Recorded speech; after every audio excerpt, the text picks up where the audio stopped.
बुलेटिनच्या सुरुवातीलाच बातमी आहे महाविकास आघाडीच्या गोटातून।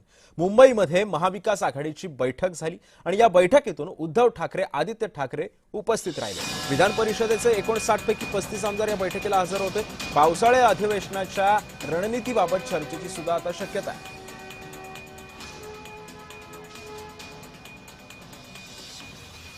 आणि या सगळ्या संदर्भामध्ये अधिक माहिती जाणून घेऊयात। माझे सहकारी महेंद्र जोईल आपल्या सोबत आहेत। महेंद्र, आपण बघतोय की ठाकरेंनी सुद्धा एक खंत बैठकीमध्ये व्यक्त केली होती की आपण खरंच एक आहोत का, एकसंघ राहण्याची आपल्याला गरज आहे, राज्यभर आपली ताकद दिसली पाहिजे। या बैठकीतून आता पुढची रणनीती काय ठरू शकते, कारण सध्या पावसाळी अधिवेशन सुद्धा सुरू आहे। नक्कीच सिद्धेश, काल रात्री महाविकास आघाडीची बैठक झाली। या बैठकीत उद्धव ठाकरे यांनी एक भाष्य केलंय, त्यामुळे आपण खरंच एकत्रित आहो का असा प्रश्न आहे तो या सर्व आमदारांना विचारला गेला होता।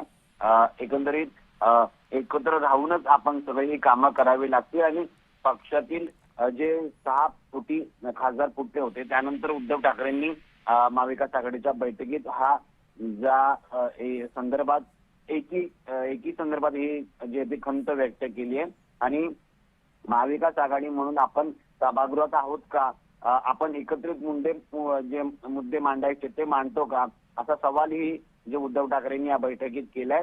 आणि येत्या काही काळ येणाऱ्या दिवसामध्ये विधिमंडळात सुद्धा महाविकास आघाडी म्हणून विरोधक म्हणून एकी दाखवणं खूप गरजेचं आहे।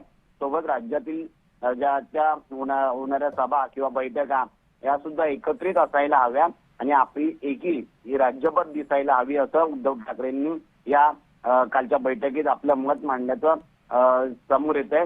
आणि एकंदरीत पाहायला गेलं तर महाविकास आघाडीच्या बैठकीला एकूण 60 आमदारांपैकी 37 आमदार उपस्थित होते। पण महेंद्र, आपण बघतोय की पावसाळी अधिवेशन सुरू आहे। पावसाळी अधिवेशनामध्ये सध्या विरोधक सरकारला घेरण्याच्या तयारीमध्ये, अशामध्ये नेमकी महाविकास आघाडीची काय रणनीती असू शकते, कोणकोणत्या मुद्द्यांवरून घेरू शकतात ही लोक या अधिवेशनामध्ये?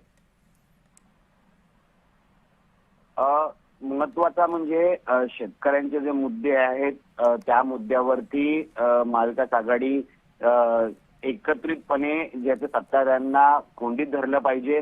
त्याचबरोबर महिलांच्या वरती अत्याचार असतील, या गोष्टी आहेत, या अशा महत्वाच्या ज्या गोष्टी आहेत त्या या बैठकीत मांडल्या गेल्या आणि ह्या सगळ्या गोष्टी आहेत ह्या एकत्रित येऊन जनतेसमोर मांडल्या पाहिजे, विधान भवनात ही मांडल्या पाहिजे। या सगळ्या अशा पद्धतीची या बैठकीत चर्चा झालेली पाहायला मिळते। मात्र या बैठकीला शरद पवार तब्येतीच्या कारणास्तव उपस्थित नव्हते तर जयंत पाटीलही उपस्थित नव्हते। एकीकडे विजय वडेट्टीवार यांच्याकडूनही या बैठकीला तब्येतीच्या कारणास्तव गैरहजर असल्याचं सांगितलं जात आहे। आणि त्याचबरोबर रोहित पवार असतील, संदीप क्षीरसागर असतील, इतरही जे अमित देशमुख असतील, विश्वजित कदम असतील, नाना पटोले असतील, हे इतरही असे मोठे नेते आहेत या बैठकीला गैरहजर असल्याचं पाहायला मिळतंय। नक्कीच, धन्यवाद महेंद्र, तू दिलेल्या सविस्तर माहितीबद्दल।